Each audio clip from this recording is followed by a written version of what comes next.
Initiating moisture protocol.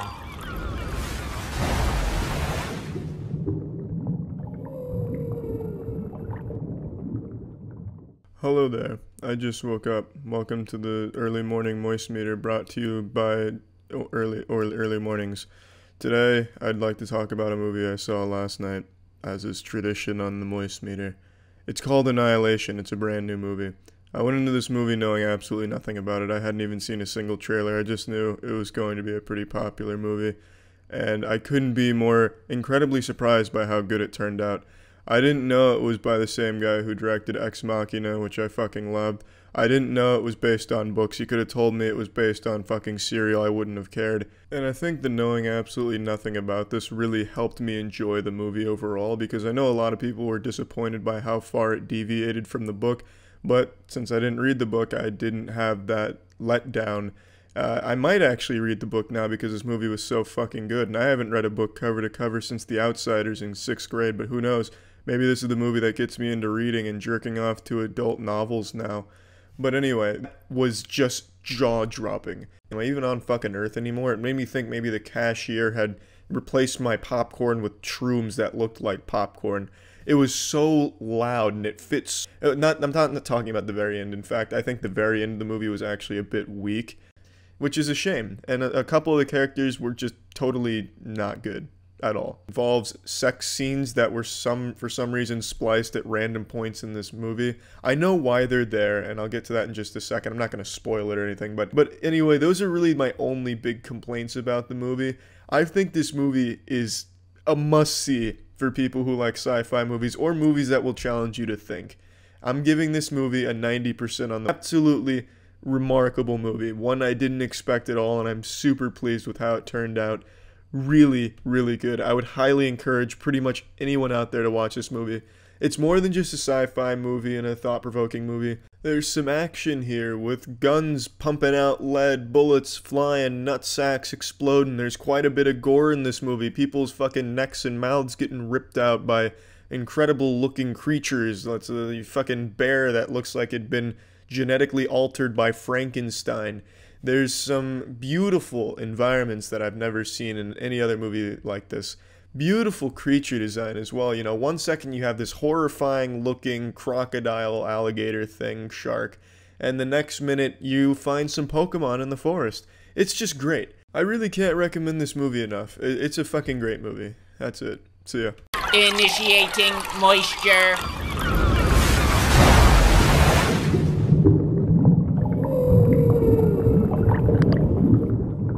Welcome to the Moist Meter. Today we're taking a look at Upgrade. How wet is it? It's wet as fuck.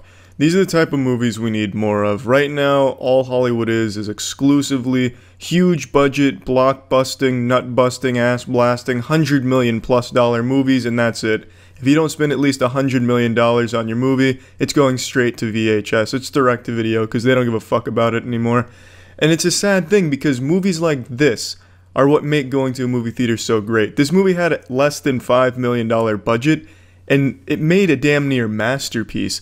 There's obviously some flaws here, and we'll talk about those, but Upgrade is absolutely amazing, especially considering its budget, which you don't even really notice at all in the movie. And I know it's probably hard to believe for some of you, because in the current movie landscape, you hear less than $5 million, you're like, oh shit, this is going to look horrible. They probably use PS1 level CGI or puppets or something. How could it be so cheap and look good? But it does. It's fucking great. Sometimes a lower budget can lead to a more creative film, and in this case, that's absolutely a fact.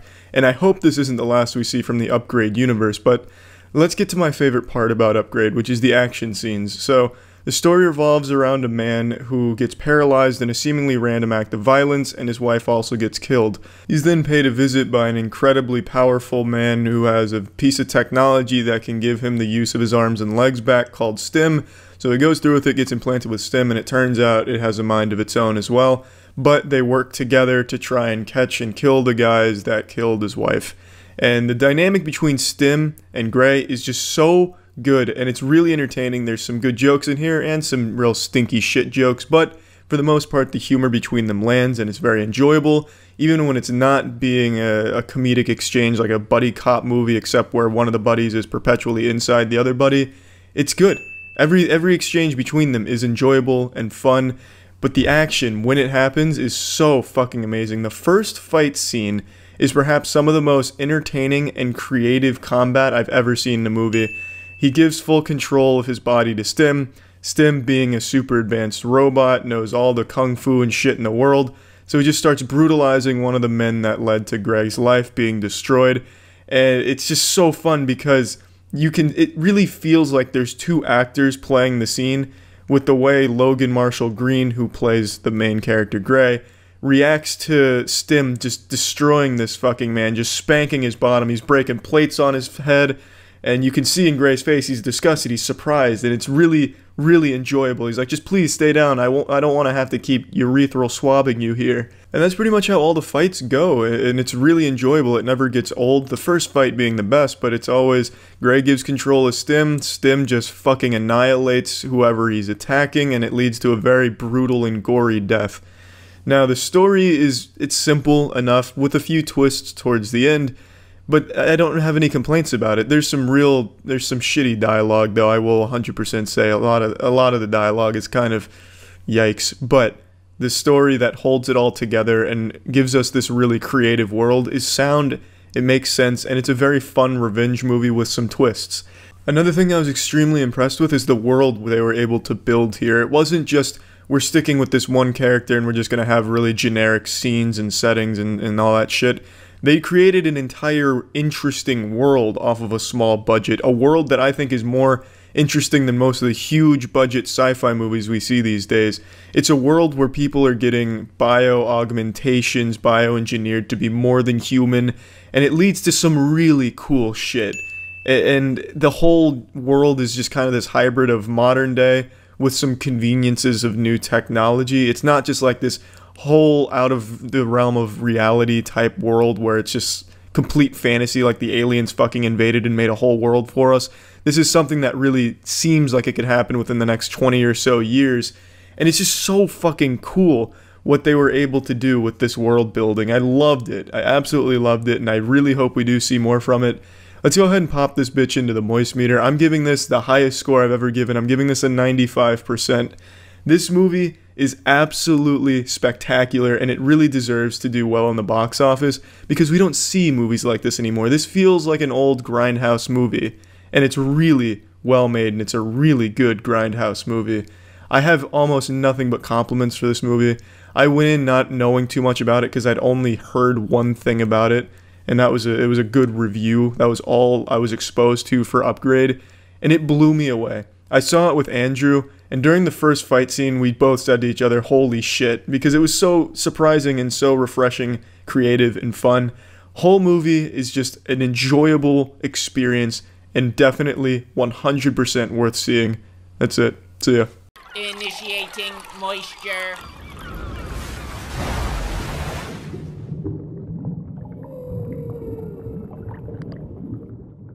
This is a big moment for the moist meter, where I come out here and eat some shit and say I was wrong. When I first saw the previews for Alita Battle Angel, I wrote it off immediately. I wasn't very interested in the movie. I thought it was going to be pretty boring and not very good. And then it rolls around to releasing, and I go in there with no expectations, and I was blown away. I just got home, and I wanted to immediately make this moist meter to say how fucking wrong I was about this. This is the biggest surprise I've ever had when going into a movie with expectations this low and seeing just how good the product was. I'm having a hard time putting it into words, but my dick was just fucking throbbing this entire movie. It was such an incredible film, I can't recommend it enough. This is the most anime shit I have ever seen on the big screen. This is more anime than the Dragon Ball Super movie that just came out. This movie fucking blows that out of the water. This movie is so goddamn entertaining. I'm gonna go ahead and get the things that I didn't care for out of the way right now so I can continue to just gush in one straight urine stream of compliments. Acting, some characters just totally fall flat. There are some mediocre characters at best in here, and some pretty stilted dialogue, and you're gonna recognize that for sure. A lot of people probably won't care for the main character design. The big eyes will probably turn a lot of people off, and a lot of people are already turned off by it. For me personally, I think it worked well with the character, and it was done well. Another big con that I would point out is maybe the story is pretty cliche for a lot of people, and maybe it is a bit oversimplified, and it also really strives to set itself up for more in the universe, which I like, but it does feel like it kind of focuses too hard on setting up these things that'll play into movies later down the line, assuming this movie does well, which I really hope it does, because this movie deserves it.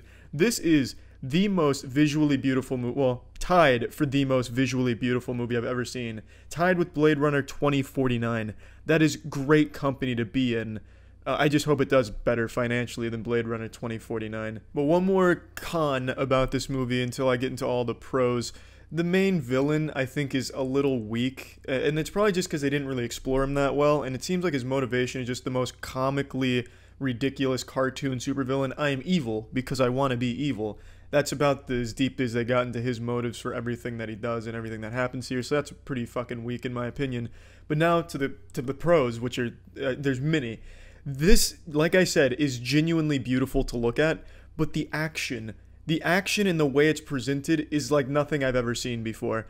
The choreography here is beautiful with moves I couldn't even fucking imagine that makes kung fu movies look like amateurs. It's so flashy, and it feels like so impactful. Every haymaker Alita throws, it feels like that would break some bones, fuck shit up, cause some explosions. Every scissor kick, extremo mode, turbo mode kick that she throws feels like it would just slap the fucking head off a rhinoceros. And it's coupled with this great sound design that sound like you just listen to Godzilla get the shit kicked out of him, or a giant transformer get just brutalized. Oh my god, and the character design in this movie is amazing. You'll have some, like, generic-looking robot cyborg characters looking like fucking Chappie on his day off, and then you'll have these, like, crazy, intricately designed cyborgs that kind of blur the line between human and machine that just look so badass.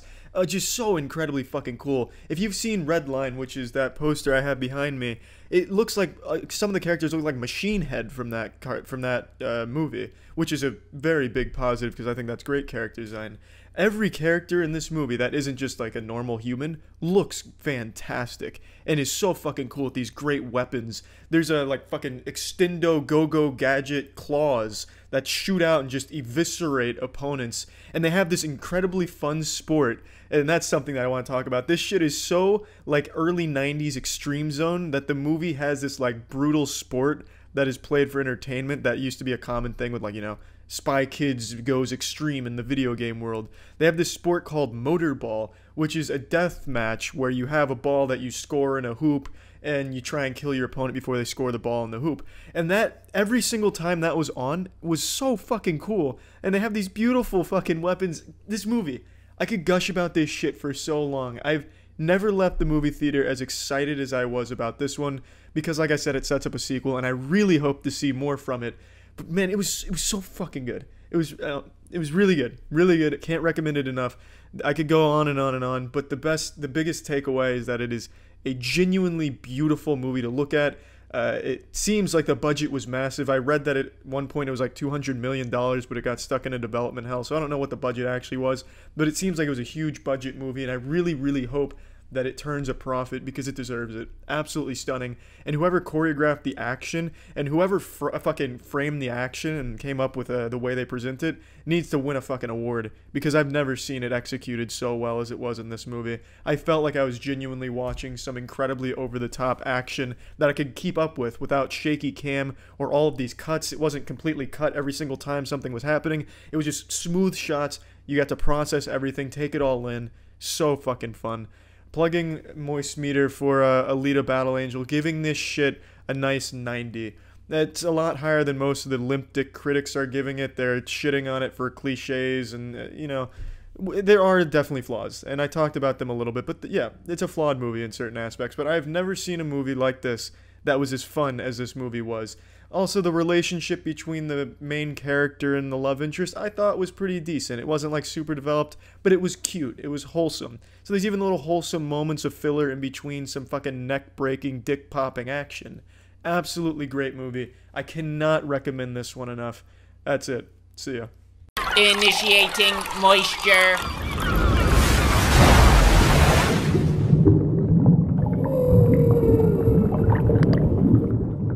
When the Aladdin trailer dropped, the entire internet, myself included, took a fat shit in their nostalgia pants. They were disgusted with what they've done to the movie, and they were all saying how awful it was going to be. I admit I was one of those people. I just saw Aladdin, and it wasn't nearly as bad as the trailers made it out to be, nor was it as bad as I expected it to be. It was a good movie, albeit a movie that did not need to get made, nor did it add anything to the Aladdin legacy or anything like that. The movie on its own would be a pretty damn good movie if Aladdin didn't exist already, because it is not as good as the cartoon in any way, in any department. Now, the big thing everyone hated about Aladdin was Will Smith as the genie. He looked like shit. He did not look like the genie. He looked like really bad CGI from a weird moment in Power Rangers. It just didn't work. He did not work as a blue genie. However, in the movie, it does. He does a decent job. The blue genie still doesn't look good. It still looks like ass. It looks like a fucking cardboard cutout that's animatronic. It looks bad. It looks like a really low-budget CGI blue genie for Will Smith. I didn't care for that. But when he wasn't the blue genie, when he was just Will Smith as the genie being himself, he was a good character. In fact, he's probably the best character in the entire movie. And that's not to say that when he's a blue genie, it's shit, because those songs, those moments when he is the genie, the bluest, cosmic, powerful genie there is, those songs and those moments are the best part of the movie. This movie is lacking enthusiasm, it's lacking energy that the original had, because you can't translate a lot of what made the original so special and powerful into something live action. It just doesn't work. Take, for example, Jafar, who is the weakest part of this movie.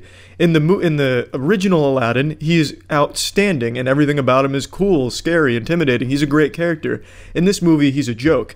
He's like a fucking cringy edgelord bad guy. It's awful. He's not a good character, and I don't think it's the actor's fault or anything. It's just you can't translate that kind of character one-to-one in this movie. For example, he's carrying a fucking snake staff the entire movie. That's goofy. That's not scary. That's not imposing. That's not cool. It's goofy. That's like something a 4-year-old would think would be awesome for a Halloween costume. It doesn't work. In the cartoon, it does. The movie, a lot doesn't.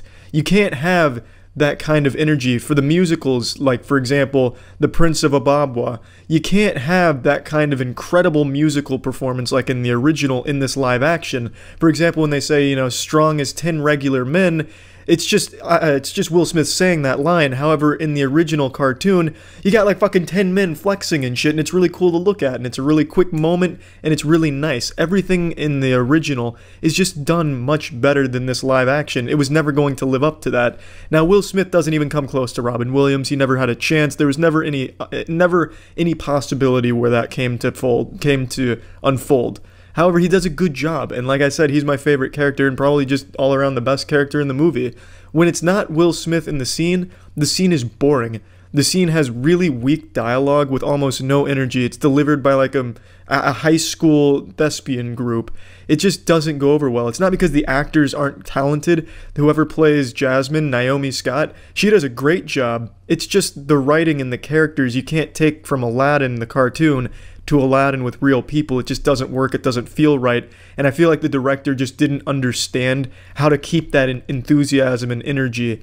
And it's a shame. It's not a bad movie by any means. It's good, but it's a movie that's only going to get compared to the original, and that really brings it down. I don't think anyone's going to walk away blown away. Some people will probably be satisfied, like, yeah, it wasn't a waste of my time. I'm one of those people. It was alright. But it didn't need to be made. It didn't do anything. It was useless, and it just was weaker than the original, as it was always going to be. So I don't see the point in making this movie or why it exists, but fuck it, it's out there now. Putting this shit on the moist meter, I'm giving Aladdin live action a 65%. It's cute, wholesome, visuals are good. I forgot to mention that. The visuals and the costuming I thought were really good, albeit some of it better than other points. There's some weak CGI moments like the genie, as well as some background shit. But overall, it's pretty beautiful, honestly, as you would expect from something as big budget as this. But again, useless, didn't need to exist, not a bad movie, not nearly as good as the original. Big kudos to Will Smith, though, for actually doing a great performance. Quite the fucking plot twist. I don't think anyone's going to expect him to actually be good in the role, but he does a really good job. No Robin Williams, but not too bad. That's it. So yeah. Initiating moisture.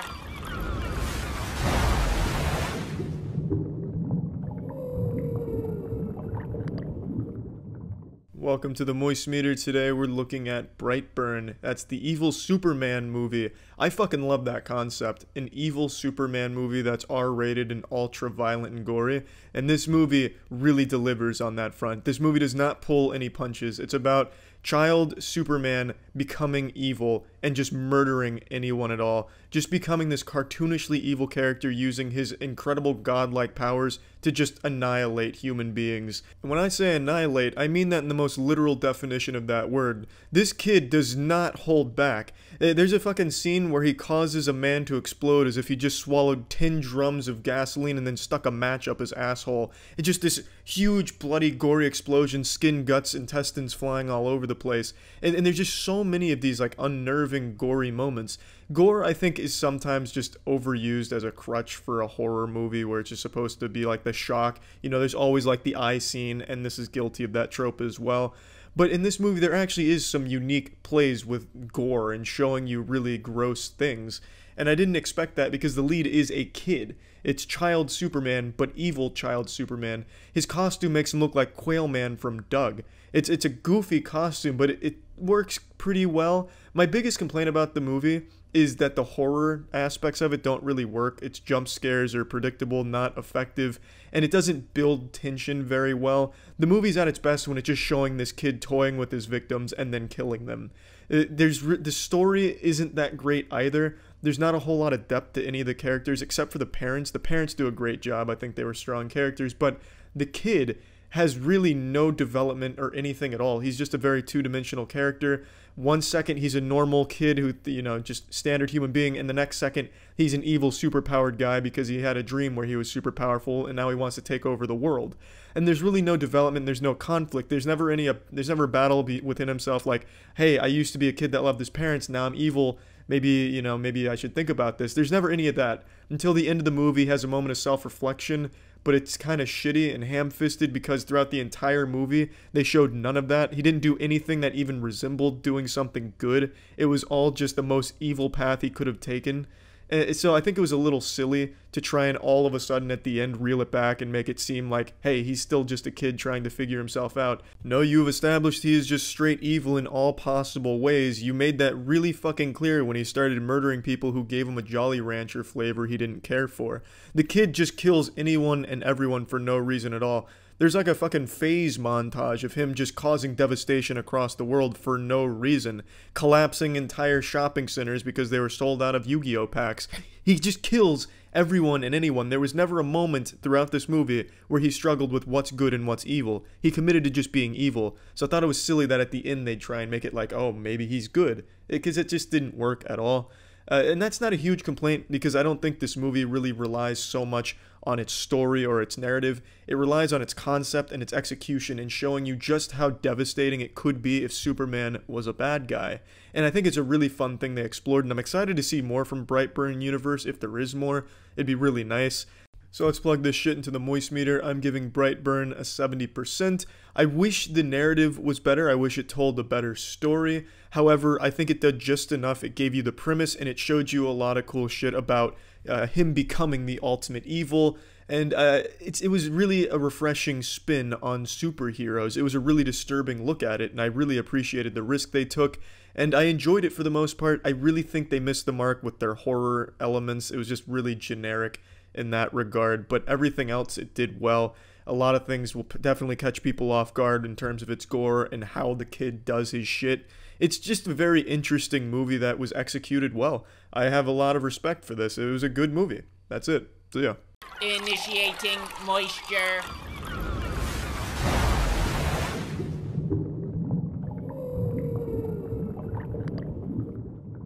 Godzilla King of Monsters is more like Godzilla King of Raves. There's more flashing lights in this movie than any club or any fucking music festival I've ever been to. It's fucking nuts. Every scene has like 1,000 different jump cuts as well as just incredibly blinding flashing lights. I got a quick fart. That was the sound of my disappointment with this movie. Now, that's my biggest complaint, is sometimes it is actually painful to watch what's happening on the screen. Anytime King Ghidorah has an action scene, you're better off just closing your fucking eyes. It would be less disorienting to stick my face in an active police siren than suffer through some of the scenes here. The lightning is actually blinding. I don't know, maybe it was the movie theater I went to. Something was wrong with the screen. It was just making it intense. And it wasn't just me. Tiana was recoiling in her chair. She was like fucking audibly groaning anytime that happened, and she was turning her head away. The people next to me were covering their eyes during some of the scenes because it was that bad. It is actually painful to watch some of the scenes in this movie, and I've never experienced that before. The scenes aren't bad. Visually, the story really isn't something that should be a huge complaint because it's not the focal point of Godzilla. At least it shouldn't be. But here, the story's the main juice, the main meat of the movie, and it's so bad that it is a big complaint. Because honestly, just give me something to set up a bunch of monsters fighting and then show me the monsters fighting. That's all you needed to do. But they bog it down with these dumb plot lines and narrative choices, and the characters' choices don't make any sense, and none of the characters just work. It's just, they just shouldn't have bothered with the story. Honestly, it should have just been like a Apex Legends. There's no story. Here's just what you want. Just good gameplay. In this case, good monster fighting that doesn't make you vomit or shit your pants because it's so disorienting. Plugging this shit into the moist meter, I'm giving Godzilla King of the Monsters at 30%. Nothing in it really works except for the visuals sometimes. And there is a couple of the cheesy moments that I couldn't help but enjoy, because that's kind of what Godzilla was about. Cheesy moments, fun kaiju action, and it does have that occasionally, but it's very sparsely sprinkled into this movie. It's kind of just a shitty narrative, shitty characters wrapped around something that makes you close your eyes half the time because it hurts. And that's why it's just not a good movie. That's it. So yeah. Initiating moisture.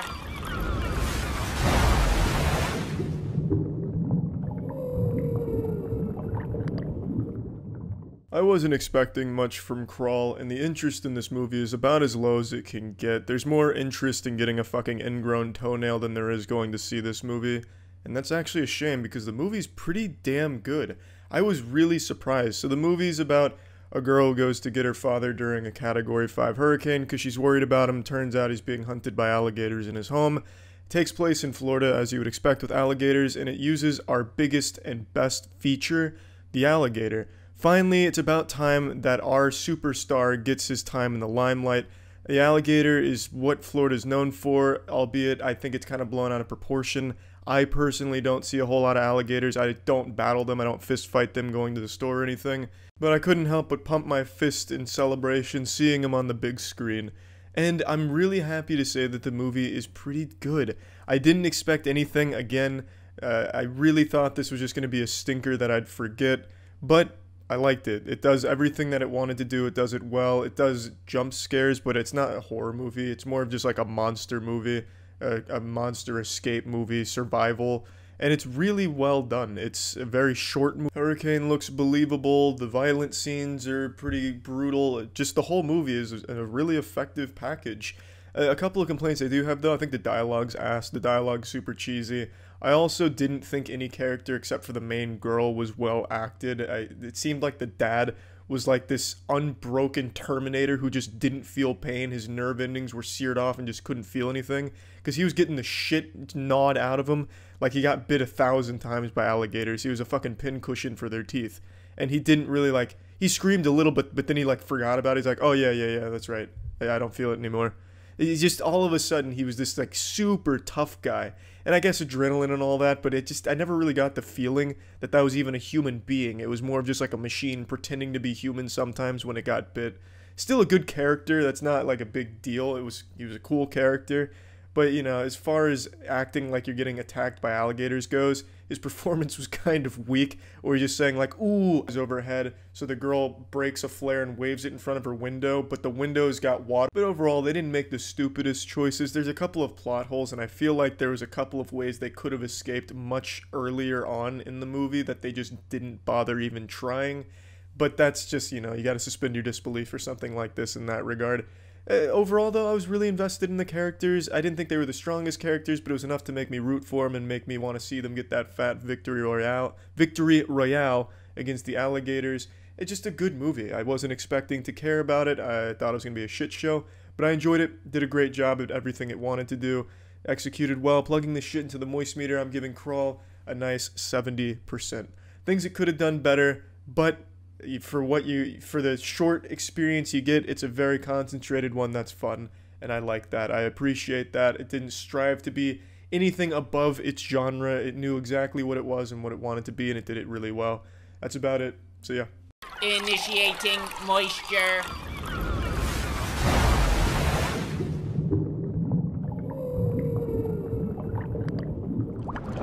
Welcome to the Moist Meter. Today we're looking at Godzilla vs. Kong. I'm not well liked in the Godzilla fan club. A lot of people that are fans of Godzilla wouldn't spit in my mouth if I was dying of thirst in the desert. It's because I didn't like the last Godzilla movie. I was very harsh on it, and they didn't take too kindly to that. After a lot of angry emails and comments, I get the impression that they absolutely hate me and view me the same way that people view shit stains on a public toilet with disgust.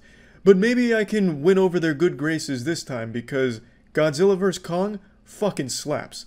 This movie is a significant step up from the last one in my opinion. Everything that I didn't really like about the last Godzilla movie is fixed in this one and done extraordinarily well. Honestly, it feels like the director watched the Moist Meter and then said, "Fuck you, Charlie, watch this," and now I'm sucking his dick about it. Every complaint that I really had about the last one, I don't have about this one.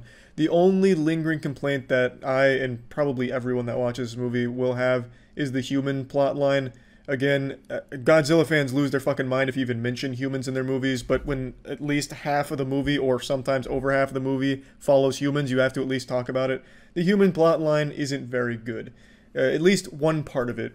There is a new character introduced here where she's able to communicate with Kong, which adds a lot to the film. I really enjoyed like the main human plotline, which is that girl as well as a couple of others going on a journey with Kong. So Kong becomes a central part to the story, which I think was fantastic. You get to go on this adventure with Kong and with this emotional attachment where this character is a friend of Kong and they actually communicate with each other. I thought it was a great change and I thought it was wonderful. But then there's another human plotline which follows Millie Bobby Brown and a couple of others as they go through like this conspiracy journey and eventually end up, you know, uncovering some secrets. And when it's following them, the movie's kind of dull. It's not bad because I think the characters are still decent and they crack some decent jokes, but it's not really what you're there for, and it's pretty lacking.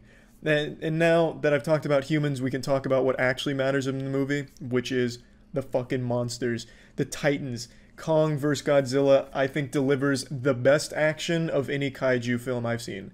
The entire second half of this movie is pretty much full throttle, nuts to butts, big fucking monsters smashing meat against each other for like 45 straight minutes. It is wonderful. Absolutely wonderful. And it doesn't cut any corners. It doesn't give you any like disorienting angles or like make it pitch black so you can't see anything except some like fucking flashing colors. You get to see everything. King Kong is like a well-trained martial artist in some of the fights. He fucking does like a Superman punch where he jumps off of a building and delivers an absolute clobbering blow to Godzilla. It's so good. It's so good. The fights in this movie are fucking fantastic, and there's a lot of them.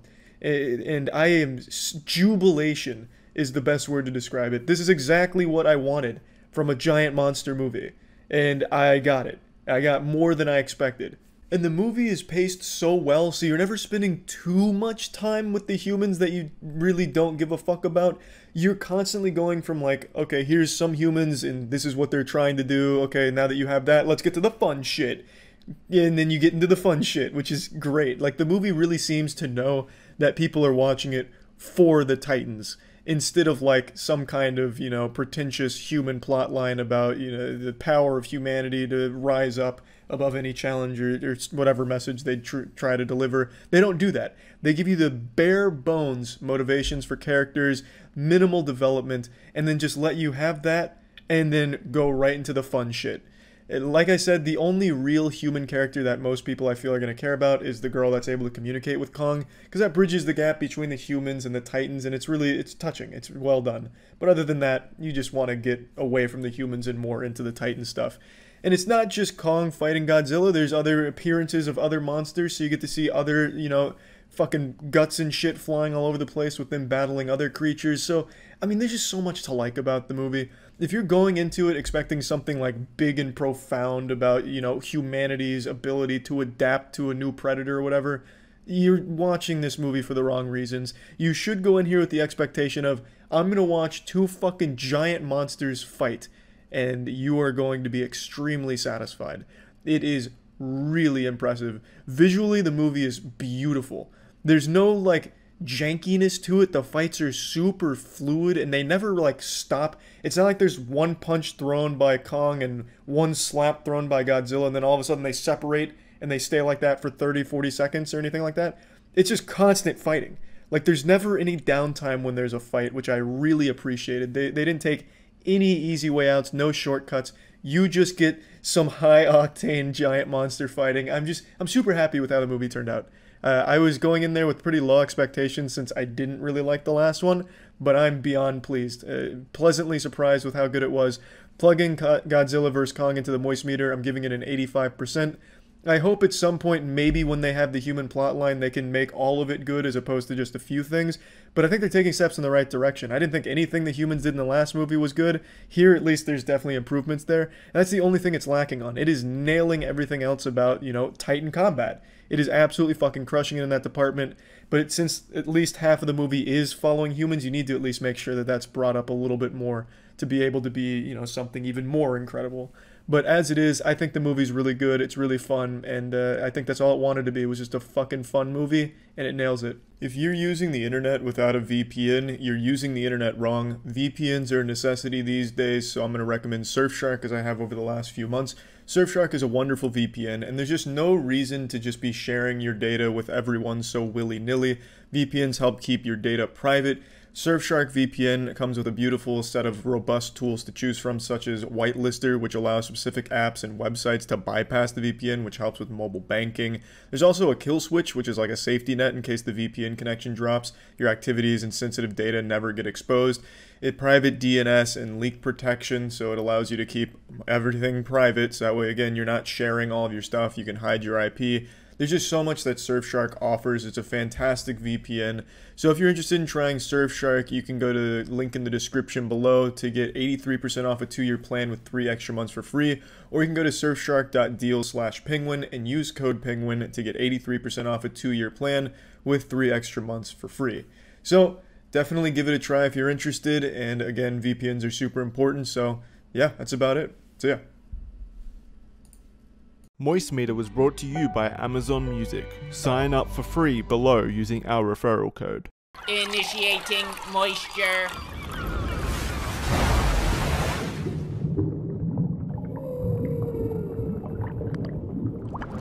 Welcome to the Moist Meter. Today we're taking a look at Free Guy, the new Jacksepticeye film. Jacksepticeye was able to get some big stars attached to this project, such as Ryan Reynolds and Pokimane, and I think it's a really fun concept that was executed really well. Now, setting aside my jealousy and envy of Jacksepticeye, I found this movie very entertaining. I was on board right away with the concept. It focuses on an online video game like GTA Online, but without the 12-year-olds telling you they fucked your mom or screaming for you to follow their TikToks and shit like that.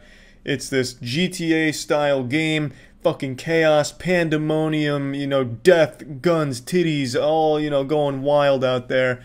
And then there's one NPC who over time starts to get bored and begins to become sentient.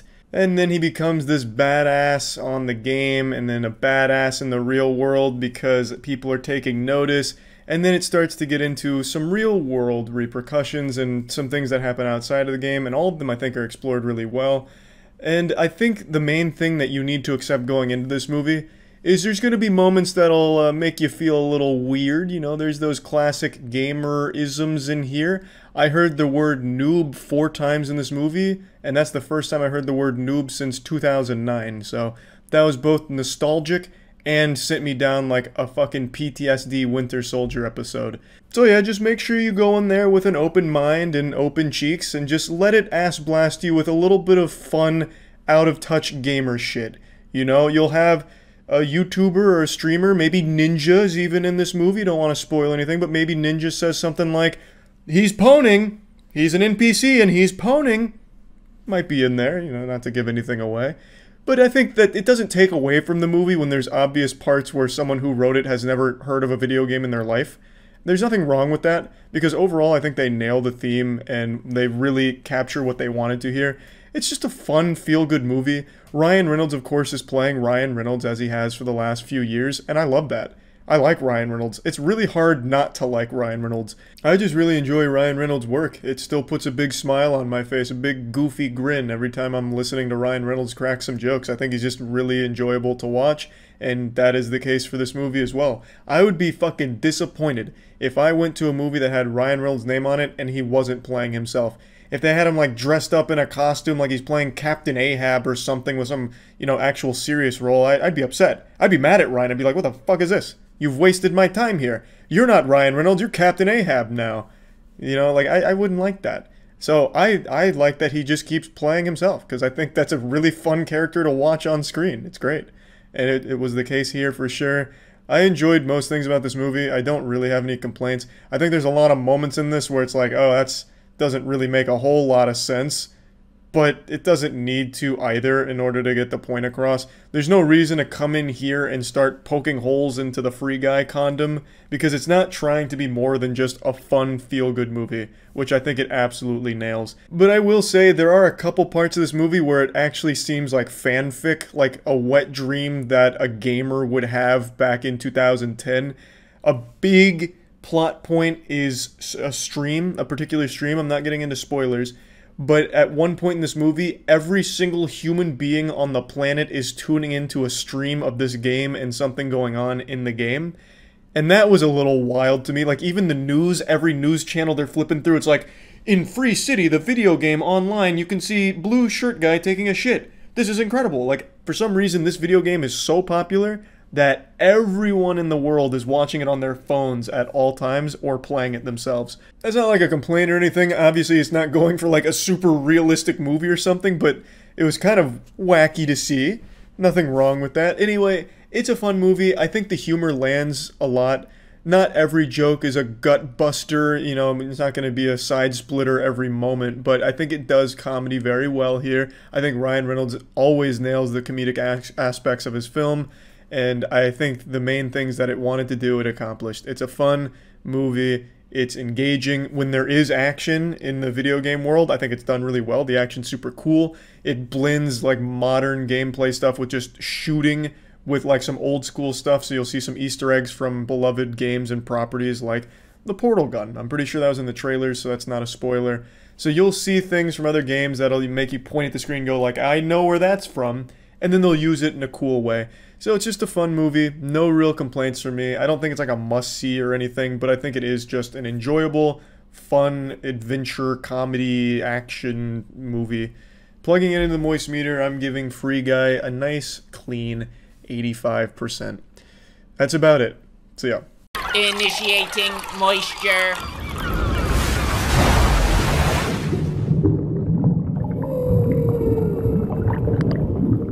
Welcome to the Moist Meter. Today we're taking a look at Dune. I'll be honest and upfront right away. I've never read the books, so I don't know anything about the Dune lore. But I did see the 80s movie when I was a kid, and I don't remember fuck all about it. I just remember those giant worms. So when the new Dune movie was announced, I wasn't exactly pumping my fist like, yeah, more worms, let's go, baby. I wasn't going wild, but the trailer looked very cool and was enough to capture my attention and make me pretty excited. And I'm happy to say, god damn, this movie is really pretty. Like, visuals in this movie are on another level. Like, shit. And it has Hans Zimmer complimenting the visuals, so when you're watching this movie, you're getting like this goddamn euphoric sensation. It's like a Redditor who found atheism. Like, it's you just go into like a whole nother state. It's like, Jesus Christ, I didn't even know movies could look this good. On a visual and audio level, it's a goddamn masterpiece. It's 2.5 hours, and every single scene is beautiful. So yeah, definite 10 out of 10 from the visuals and soundtrack department. I hope your eyes are ready to come. Now let's move on to the narrative. So this is supposed to be a franchise starter. This is part 1 of hopefully 2. And with that in mind, I think it's great. If we never see a part 2, goddamn, then this movie serves no purpose. That's my biggest complaint. This movie feels like it is only the very beginning. There's no like conclusion. It ends abruptly. There's no depth to some of the characters. They just kind of go off screen and then you don't see them again for the rest of the movie because it's only part 1. I imagine they'll be more important in part 2 and you'll get more depth to them. So with that in mind, I'm excited for part 2, but if we don't get a part 2, then everything in part 1 is completely just worthless. Like I said, there's no conclusion or closure. It just goes, it goes, it goes, full throttle, nuts to butts, and then all of a sudden, bang, we're pulling out. And then you would expect the next episode to start and pick up where we left off, only that next episode isn't confirmed yet. So it's a movie that solely exists to set the stage for the next movie, which is fine because it does a great job of that, and I'm super excited. But it's a little worrisome that the second one isn't confirmed yet, because if it doesn't ever come out, then this movie doesn't really have a reason to exist, because the movie is all foreplay, just getting you sweaty and ready to finish in the sequel. In other franchises, the first part that puts it all in motion feels like a complete package sometimes, where it's like, okay, I got an entire experience out of that, and it set the stage going forward. Dune is not like that. It's not like a standard 3-act movie. There is no Act 1, 2, and 3 in Dune. It is all just Act 1. And when it ends, it starts to show you what Act 2 is going to pick up on. Take, for example, Infinity War. Infinity War gives you like a climactic fight between the Avengers and Thanos, and then it has a conclusion that ends on a cliffhanger, and you immediately know that it's going to be picked up on with the follow-up movie. Dune doesn't have that. There isn't like a climactic battle where the main character's fighting off against the main evil or anything. There's no big climactic moment that you engage on and then have like a cliffhanger. You're just going about like this entire intro and then it just ends. And you don't even know if there's going to be a sequel to pick up on it where you reach the climax and everything. Like I said, it all just feels like just Act 1. It's an incomplete story and you can feel that, which is fine if there is a part 2.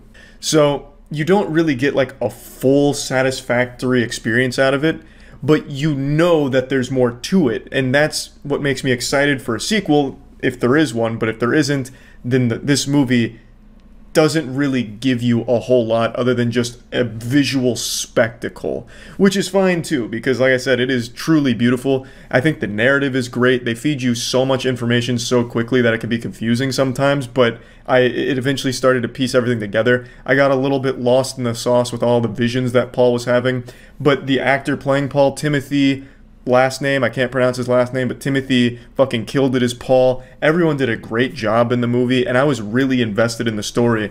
Like, they introduce all these politics, they show you how the world works, introducing the spice and how important that is.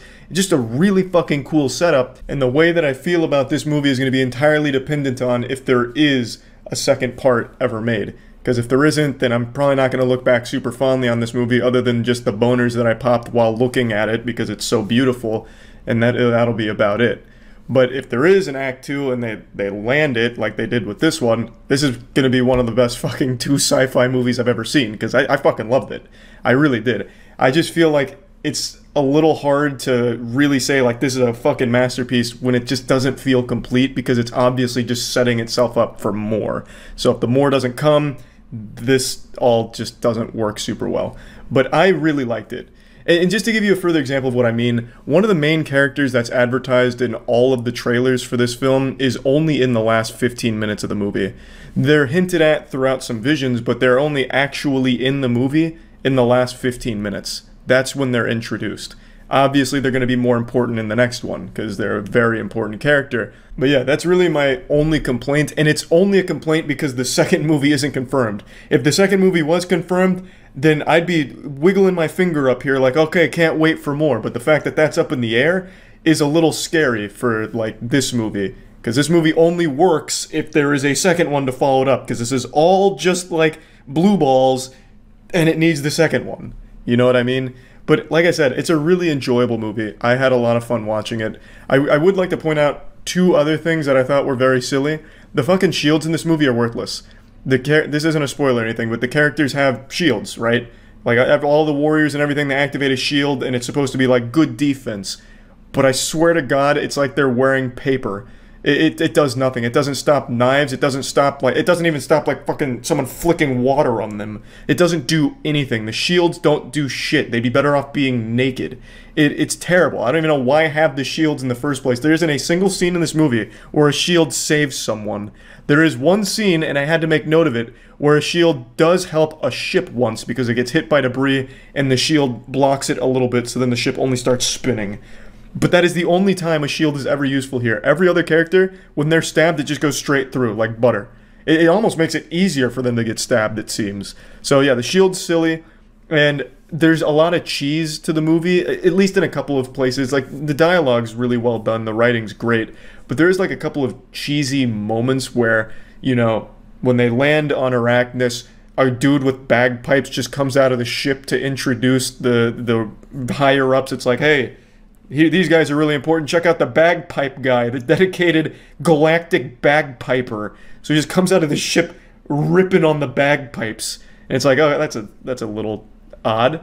But yeah, I mean, it's not like a complaint. I just wanted to point out those two things, like, just like, that was a bit strange. But yeah, anyway, let's plug Dune into the moist meter. I'm giving it a 90%. I really did like it. Now, obviously, I won't feel that way about the movie if it turns out Warner Bros. Puts the kibosh on the whole thing and just says, bah humbug, there'll never be a Dune 2. Then obviously that would change how I feel about this movie, because it's an incomplete story and you can really feel that. So it's entirely hinging on if there's a second movie to complete the story. They do a great job of setting everything up. I had a lot of fun watching it. It is so beautiful. I can't stress that enough. And Hans Zimmer, per usual, crushes it on the score. It sounds so good. Like, it's a really good movie. I really enjoyed it. That's about it. So yeah. This episode of Moist Meter brought to you by Godslap Issue 2. Go to godslapbook.com to order your copy now. Initiating moisture.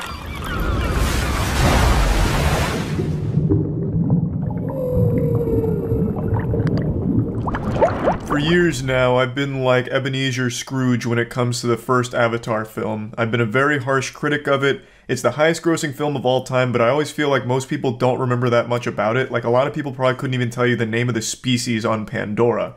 Like, I watched it and I thought it was a technological marvel, but everything outside of that was a little lackluster. Like, the actual meat of the movie wasn't all that tasty. And I rewatched it recently, and I still feel largely the same. The visuals hold up incredibly well. They have aged amazingly. It's still breathtaking. But again, my feelings were pretty much the same now, 13 years later. So going into Avatar: Way of the Water, I was coming in with pretty mild expectations.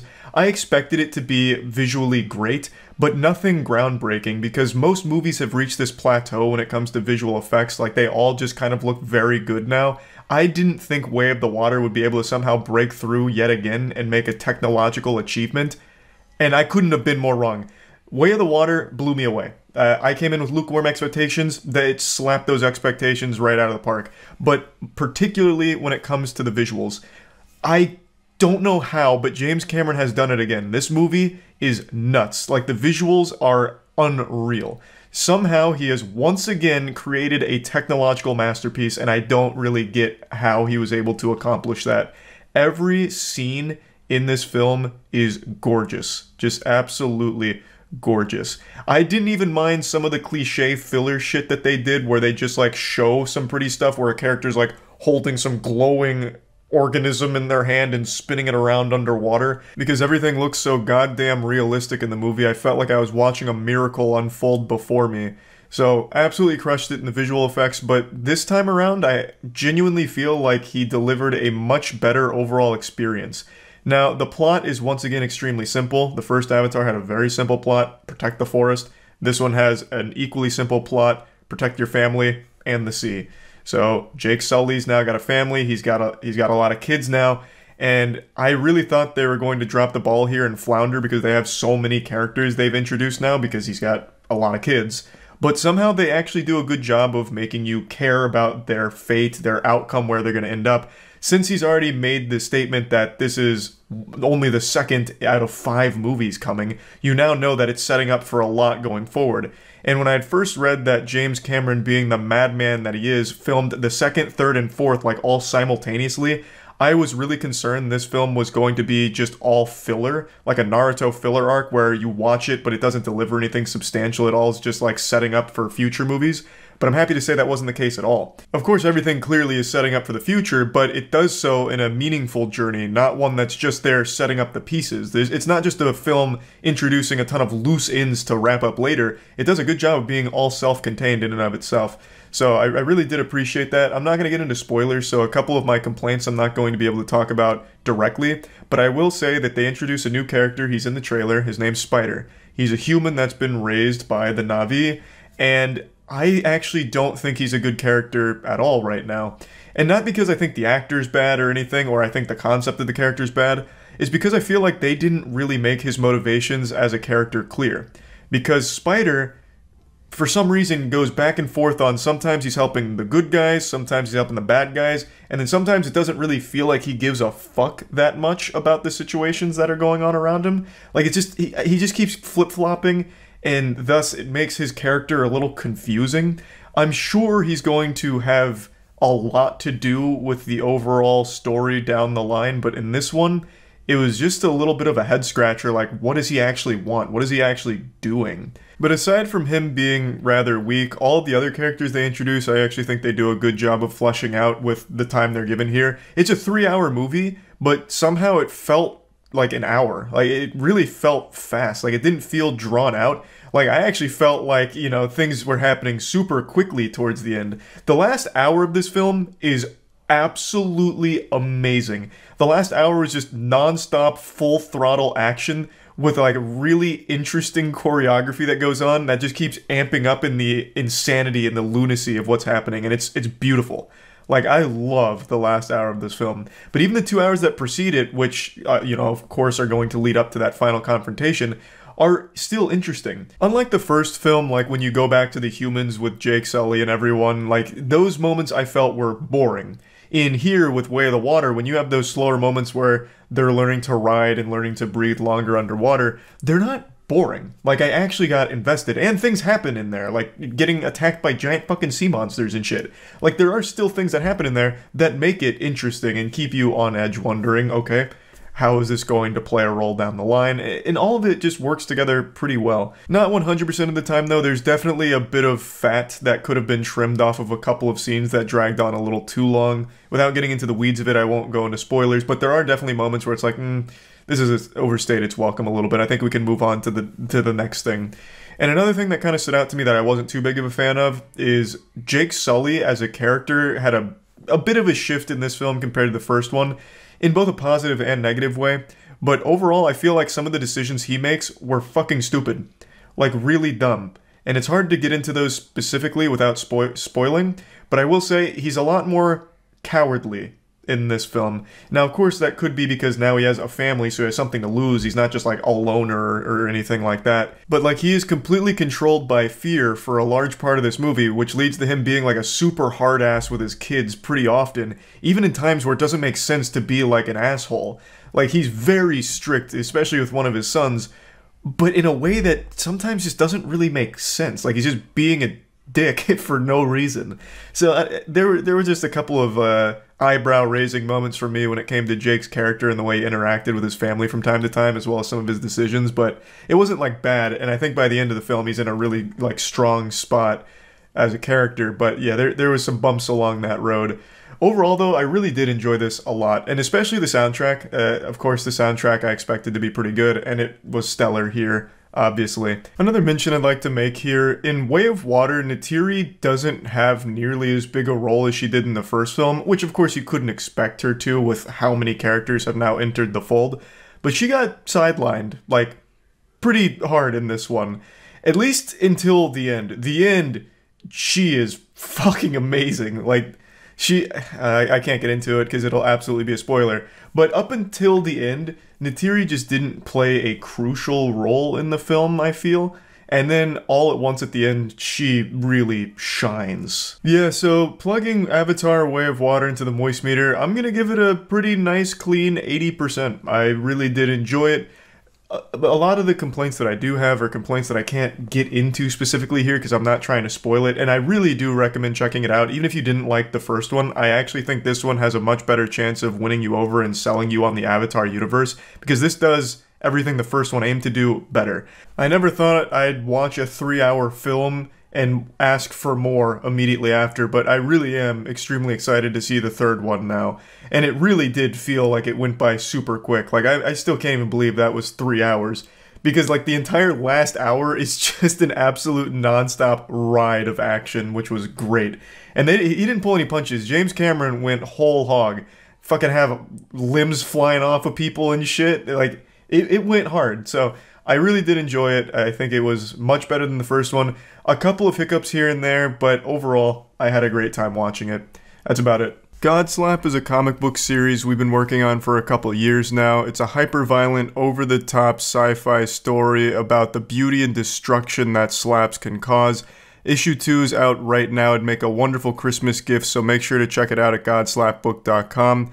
Right now we also have 3 variant covers that are in stock, but the second those sell out, those variant covers will never be restocked, so definitely make sure to pick up a copy today. Well, this will be an easy and quick Moist Meter. Dune Part 2. It's good. Really good. All of my minor complaints about Part 1 completely fixed in Part 2. I know a lot of people didn't like Part 1 for one simple fact. It was slow, and it felt like it was only ever building and never quite reaching what it was building to. And I get that. It kept serving you really tasty appetizers, but never giving you that main course because it's set up for further movies to explore that and conclude it. So I do get that that can be a little underwhelming, and I've never really minded a slow burn type story, so I was never put off by the pacing of the first one per se. But I do understand that some people kind of viewed it as a bit of a snooze fest, like they sat there watching Dune, and it was like listen to Jigglypuff's song and they just fell asleep. Well, I don't think you'll be having that problem with the sequel here. You'll probably just be shoving that fucking popcorn in your face. You paid for the whole seat, but you only need the edge, because Part 2 has a lot going on all the time. I loved Part 1 for the narrative and its characters, and there were great fight scenes and some impressive visuals, of course, but what really sold me on Dune was the world and the way that it was crafting its story. It also helped that the characters were really well written, so I cared about them pretty quickly, and in Part 2 I care about them even more, and they're even more fleshed out, because obviously they have even more time with them, and the writing is still super tight. Part 2, though, blesses us with some incredible action sequences that are visually stunning and just some beautiful scenes. By far, my favorite sequence in this film is when we're getting to know the Harkonnens. There is, I'm trying to avoid spoilers, there is a new Harkonnen coming into his own here in a big way, taking on a large role in the story, and in order to really introduce him and hype him up to the entire universe, they have this gladiatorial show match where he just goes in there, takes a couple scalps, nuts to butts, cleaves some people to pieces, and everyone pumps their fists. Yeah, way to fucking murder him. Yeehaw, woohoo, that kind of stuff. It's rigged. So the combatants that he's fighting are supposed to be drugged so he can just easily dispatch them. Basically just farming low elo here. And what ends up happening is, well, one of the combatants, a familiar face, is not drugged, and it leads to a really interesting fight. But it's not even so much that, it's the way that this scene is portrayed. It's pretty much all black and white, and it looks so cool. Like, it looks amazing. So seeing a full fight go on in that style was really interesting. And I don't know why I feel like pointing this out, but for some reason I got very strong Final Fantasy X vibes, like with Blitzball, where like all these fireworks and shit are going off celebrating. But in Dune Part 2, those fireworks are, again, just black and white. So basically it's like giant fucking ink blotches just exploding in the sky. And they kind of linger there for a little bit, making like this pseudo-Rorschach in the sky. It's just really a very, very creative style that I loved to watch. And there's quite a few scenes that have very interesting visuals to them. Obviously, you know it's going to be extremely impressive given the budget of the film and given how beautiful the first one was. But I was really blown away by the visuals in Part 2. Even better, somehow. And again, like I said, this one has a lot more action to it, so I don't think there's going to be a lot of people that are bored by it. Because like I said, I know a lot of people said they were bored with Part 1. I don't envision that being the case with this. I think it's exciting, the story is gripping, it's visually fucking astonishing, I just really think Dune Part 2 is the complete package. Oh, it also sounds great. The music in here slaps. Nothing but boner jams out the wazoo. The love story they tell isn't cringe or anything. It's handled really well. It's very interesting. The coming-of-age story of Paul Atreides, destined to be this extremely important leader that he needs to become, I think is done very well. Like, I just thought this movie fucking slapped. Now, I don't think it's perfect. I would like to talk about a couple complaints. A few of them that I have are spoiler territory, so I'm not going to get into spoilers, but one thing that I think this movie suffers from is just having so much that sometimes things get lost on screen. So, this isn't a spoiler. Paul Atreides, he gets a little bit of future sight. You know, this guy, he can see some shit before it happens. And since he can do that, it leads to a lot of his decision-making being a question mark to the viewer sometimes, and you just have to accept that he's doing this because he can see the future, so this must be the only way. But that's a little jarring, because some of the decisions that get made are like, it seems kind of out of character a little bit. Like, that's quite a contrast to the scene we just saw you in before. Like, sometimes it feels like things come out of nowhere. Occasionally, shit just happens, and there's no full-blown explanation for why some things happen. Now, maybe part 3 dives into them a bit deeper to explain a couple of the things I'm talking about, but for now, you just have to accept, shit happens. And that brings me to another one of my complaints, where some very important character deaths I feel were kind of underwhelming. I don't think they were handled as well as I think they should have been. I'm talking very important characters getting killed, and it's just kind of like this afterthought. It's like they get killed by a single move, and they barely fight back at all, really. Like they were just waiting to die and didn't really care, you know, just like, I'm just gonna AFK real quick and let you just fucking annihilate me. It's like, kind of sucks, because this is a character that's kind of a big character, I would think, and that's how they're gonna be sent off. That just felt a little unfortunate, because I thought there could have been more to do there. Now, keep in mind, I haven't read the books, and as I understand it, the movies don't adapt everything one-to-one, but they do a really good job of it in most people's perspectives. But if I had to guess, I imagine the characters that perish in this movie don't die the same way in the book. Basically like, hey, I'm out. You ready to kill me? Alright, cool. Can you do it quickly? Alright, cool. Bang. I'm out, ski. It just feels underwhelming with a couple of those moments, but it's not enough to like actually be a detriment to the film overall. It's so good. I really, really enjoyed Dune Part 2. I think it's extraordinary. So plugging Dune Part 2 into the Moist Meter, I'm just going to give it a comfortable 95%. I am super invested in the conclusion to this story. There is a Part 3 coming. It doesn't wrap up in this one, so I'm once again just biting my fucking nails waiting to see how this story wraps itself up. So I can't wait for Part 3. And I think they crushed it with this film. That's about it. So yeah. Just kidding, asshole. You got pranked. Classic. I can't believe you fell for it, you fool. There is one more thing I wanted to mention before closing it out. I really think every single actor in here is putting on their A game. They brought the special sauce here because everyone does a great job, and you can really feel like they wanted this to be special. So, what I mean by that is, every character feels real, and that helps sell you on the scale of the conflict as well as just the importance of every single thing that happens and the character relationships being meaningful. So like Timothy and Zendaya, like they really do have like great chemistry on screen, so it doesn't feel like it's anything forced or anything. Like the love story hits. It feels good to watch that blossom, and it goes in very interesting directions. And the new big bad guy that has a very nefarious and evil aura about him is super over-the-top evil, but not to the point where it becomes cartoonish. He's played by Austin Butler, and he'll just murder people for fun. Like, if he just gets, like, a weird look from someone, it's fucking slitting their throat just because of it, or, like, peeling their scalp off because why not? And sometimes that just gets comical because of how over the top it is, but not here. It feels menacing because Austin Butler goes hog wild with it and really commits to it and makes it menacing. And that's true for every character that gets introduced here and every character in the world. It just really seems so real because of how much effort they put into their performances, and I just had to point that out. I just had to mention that. So yeah, now that's about it. See ya. Welcome to the Moist Meter. Today we're taking a look at Godzilla x Kong New Empire. I was a big fan of Godzilla vs. Kong, and as all of you know, 2023's movie of the year for me was Godzilla -1, so I've become a huge Godzilla enthusiast recently. There have been bangers in the Godzilla franchise, so I had very high expectations of this film going into it. And I'm gonna be honest, it's a bit of a mixed bag.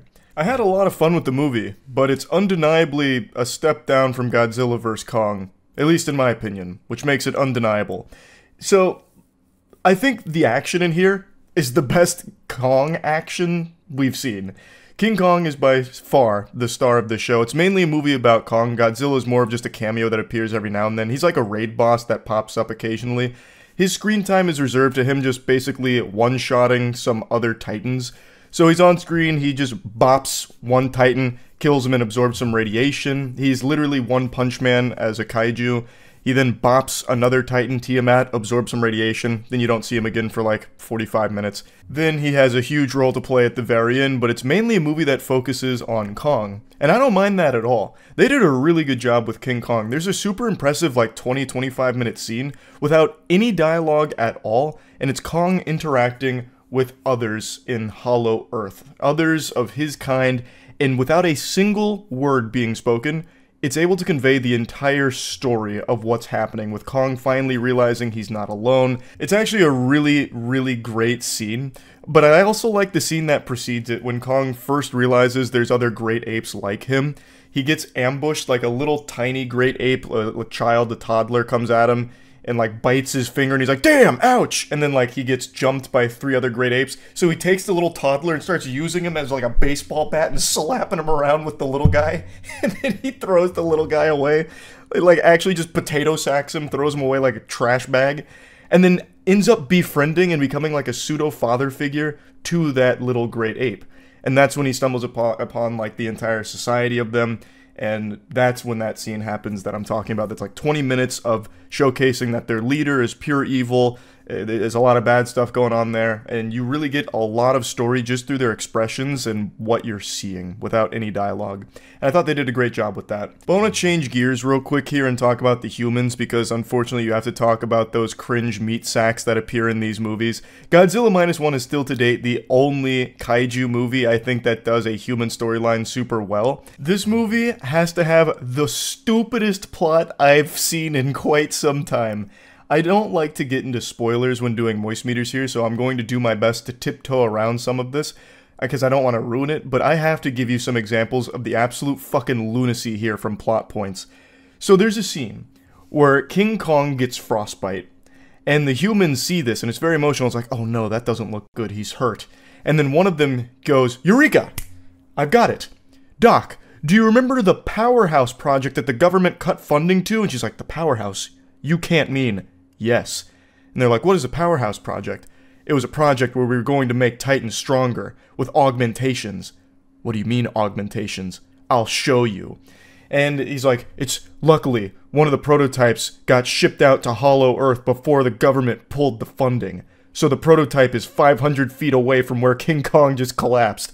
I'll go grab it. And the next scene is he goes to the armory that has the Powerhouse prototype, and he literally fucking airdrops a Power Glove, a Nintendo Power Glove, onto King Kong's arm, which immediately like autopilots onto it, and it also came with an anti-frostbite serum. I shit you not. An anti-frostbite serum, because I guess they knew this day was coming. They knew he'd suffer from frostbite eventually. So they made him the Infinity Gauntlet, and he wears it for the rest of the movie. Don't get me wrong, it's super fucking cool that King Kong starts walking around with a Robo-Fisto. But also, if you really stop to break it down, that is so nonsensical. Why? What are the odds? Like, that's crazy. I mean, good on them for foreseeing such a crazy sequence of events happening with him getting frostbite on his hand and also collapsing pretty close to the armory so he could go grab it real quick for him. It's it's dumb things like that. Like, it's fun dumb. And I think it's self-aware in its stupidity, because a scene that comes pretty shortly after that is a whole series of outlandish shit that I probably can't spoil. but it revolves around a psychic child who has this mission where they're basically the chosen one out of the Jedi prophecy, but instead of like a high midichlorian count, they're like super psychic and can summon a monster that will help them. And after all of this stuff is happening, also, there's a whole society of human beings that communicate with each other telepathically, so most of their scenes just revolve around them standing still, looking at each other's eyes, and then going away because they quantumly beamed all the information they needed to at each other. But I'm already getting lost explaining this kind of shit. But anyway, after a lot of stuff like that happens, the same guy who brought the power glove is like, you know what, while we're just throwing weird shit at the wall and seeing what sticks, I've got a plan. I'll be right back. I'm gonna go try something. So then he disappears, and he comes back as like a fucking rodeo master with a bunch of birds shooting electricity, lightning bolts from behind him. And he just goes, yeah, my plan is so much weirder than what you think it's going to be. He disappears, vanishes, and somehow pulls off that maneuver. Again, it's super fun, just really dumb.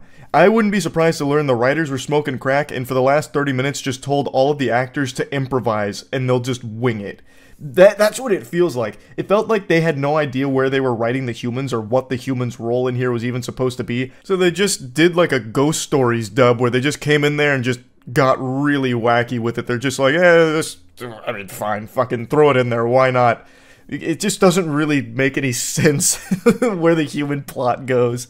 But again, that's not why you're going to see Godzilla, Kong, New Empire. No one cares about the human side. It's just something that takes up a lot of screen time. It's filler. It's literally the vegetables before you get the dessert, which is the kaiju fighting action. But I just had to mention it because it does take up a large chunk of screen time. They devote a lot of time to it, and it is something special. Hooey! I gotta also mention the dialogue, because the lines here, it's written like a Saturday morning cartoon from the early 90s. Like that Powerhouse Project scene, that's pretty much exactly how it plays out. The Powerhouse Project, the one that had the government funding cut to it because it was making Titans too strong and they weren't really on board with that, the one that also happens to be 500 feet away, you can't possibly be referring to that for your plan. Yes, indeed, that is the exact same Powerhouse Project I am referring to. That's how half of the human conversations go. Like, it's super unrealistic. Honestly, towards the end of the movie, I was half expecting Godzilla to start talking. I thought we'd have ourselves like a Transformers Optimus Prime moment. Sam Witwicky, fetch me a jar of peanut butter and a condom. I'm going to Hollow Earth. But anyway, enough dwelling on that. The important part of the movie is all of the giant monster fighting is superb. Except for the ones where Godzilla just immediately kills them. I would have liked to see that a little bit more. It's just kind of underwhelming to have Godzilla come in here and one-shot some cool titans. Like Tiamat, I thought would have been a really cool fight to see, but it ends in 30 seconds. But King Kong is the star of the show. He's the one that does the bulk of the fighting, and his fights are exhilarating. There's even a scene where he like throws up a set where he was ready to like actually unleash martial arts or something for a second there. It's just really cool. And it looks great visually. It, of course, looks great. It's a big budget film. Though, as I understand it, this actually has the lowest budget out of the MonsterVerse, from what I can tell. Doesn't feel like it, though. It still looks great. Except for a couple of the human scenes, because they take place in, like, a crystal domain expansion. And you can tell it's the most obvious green screen ever at some points. But aside from those instances, which is, again, a human problem, a human complaint, everything around the monsters looks great. All the fighting looks good. There's a monster that I'm quite a big fan of that made a surprise appearance in here that I didn't know was going to be here, so that was a lot of fun for me as a fan of that particular kaiju in the Godzilla franchise. I just had a big old smile on my face. There's a fucking scene where Godzilla suplexes King Kong. Like, how can you not like that? There's also a scene where King Kong and Godzilla are forming, like, this crazy team-up, and they do, like, some kind of fucking Brawlhalla 2v2 combo, where they're like literally juggling their enemy together back and forth, beating their ass. It's so cool. So yeah, anyway, the thing that actually matters in Godzilla, Kong, New Empire, which is the monster fighting, is amazing. And if you can just go ahead and ignore the outrageous, ridiculous, silly, stupid human storyline and narrative that they build around it, then you're gonna have yourself a great time. So, plugging Godzilla, Kong, New Empire into the Moist Meter, I'm going to give it a comfortable 70%. That feels right to me. I would have liked to see more scenes like the one I mentioned where it was no dialogue at all, just Kong interacting with all of the other great apes around him, and it telling a very compelling story. I could immediately tell what Kong was feeling and all of the other characters and immediately getting their motivations and what was going on there. It was super cool. I would like to see more of that. And, of course, more fighting, even though there's a lot of fighting here, but you can never get enough. But, anyway, I thought it was good, I enjoyed it. That's really about it. See ya.